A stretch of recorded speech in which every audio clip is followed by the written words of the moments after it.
What is a manager's most underappreciated, undersupported, and underutilized relationship? It's their peers. So, how can you build stronger peer relationships? Well, like any relationship, it's built on trust. And I'm going to give you four dimensions of trust today that will help you develop and build your relationship with your peers. Now, this is from a book called The Thin Book of Trust by Charles Feltman. And he identifies four dimensions of trust. The first one is care. This idea that we're all in it together. Now, you've probably talked to somebody where you feel like they don't really have your best interests at heart. And instantly you feel kind of guarded in a sense of, I'm not going to trust you. So the dimension of care is an area you can use to build trust with your peers. Start by active listening. You can Google what active listening is and ways to practice it, but there's a ton of different ways to practice active listening. When you're in conversations, audit yourself.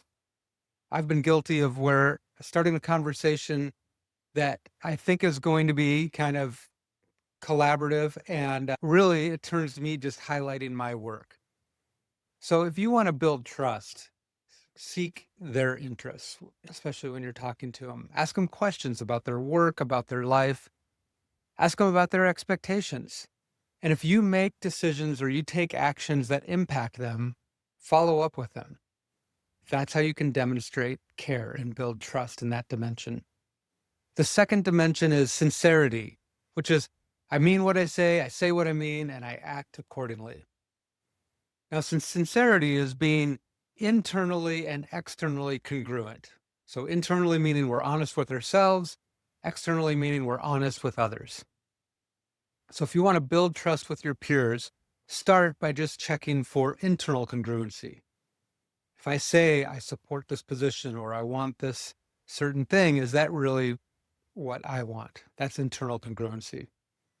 And then consider the positions you're taking and what you say to support those positions. You don't want to exaggerate or create or neglect information just to garner support for your position. When you talk to people, check for understanding. Did you come across as you intended? Hey, I was trying to be collaborative in that conversation. Is that how it came across? And that's kind of checking for external congruency. Are you changing your mind without letting other people know? Or are you telling different versions of a story to different people? All right. The third one is reliability. You can count on me to deliver what I promise. Now, when we think about reliability, it is to deal with commitments. Like we make a commitment when either we receive a request or we make an offer. Can you do this thing for me? Yes, that's a commitment. Or, hey, I can do this thing for you. Thanks. That's a commitment. And a commitment is a commitment, even if the request is unclear or the offer is unclear. Those are still commitments.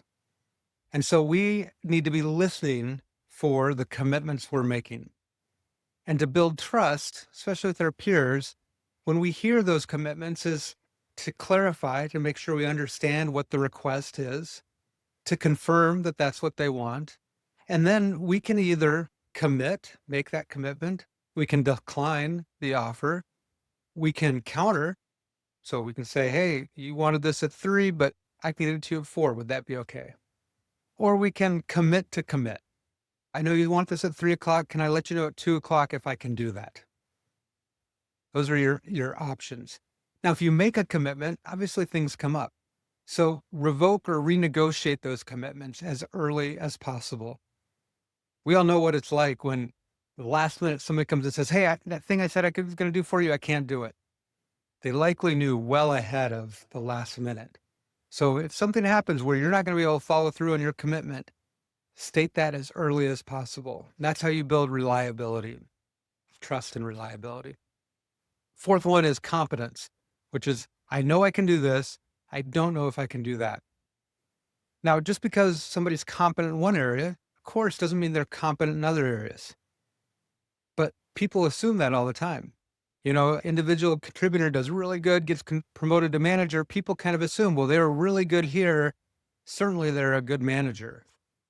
but that might be a invalid assumption. What assumptions do you make about people's areas of competence?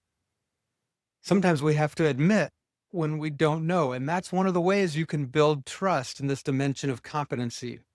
So you can just take an inventory of yourself and the different areas of competency and areas you're lacking, and then share that with your peers.